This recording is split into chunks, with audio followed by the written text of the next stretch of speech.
Are you trying bunny hops and are you really frustrated with the way that they're working?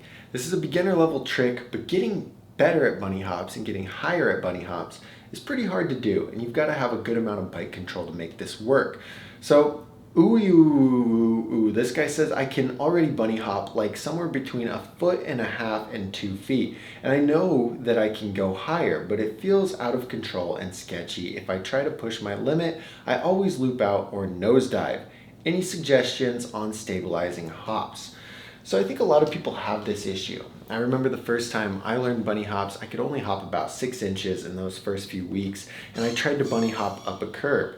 And I bunny hopped up the curb, and then I ran into a flower pot and flipped over, and I thought, wow.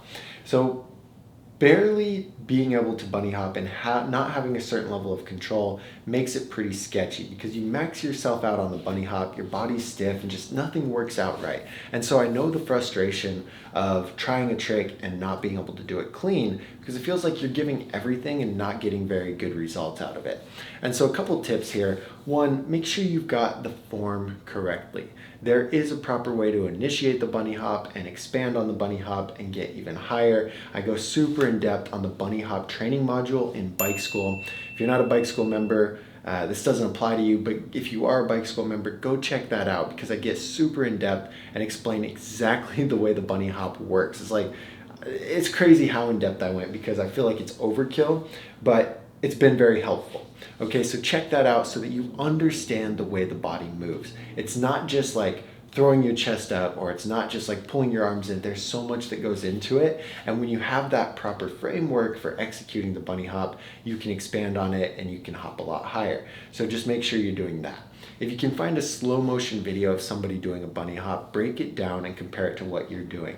So if you see a slow motion video of the bunny hop, you're going to see how somebody is going to compress, rock their hips back, pull the bike straight up with them, and uncompress their legs and make like a J-shaped motion. Okay, and then you can look at that and break that down and say, okay, I see how that works. Now let me apply it to what I'm doing and how I'm going to bunny hop. And you can see, oh my gosh, I'm just going straight down and straight up, which is a very common problem that people have with bunny hops. And so looking at a pro doing it, looking at how somebody else would do a bunny hop, and comparing it to your bunny hop is going to help you out a ton. To get a little more in depth, where he's talking about the stabilizing part of the bunny hop, this is just something that comes with experience and comes with practice. If you're already doing the motion correctly and you've got the right form, just repetition is going to make this a lot easier, and you're going to feel comfortable doing it. Because ultimately there's different surfaces. If your ground is flat when you do a bunny hop, it's going to feel different than if you're bunny hopping on like a slight decline.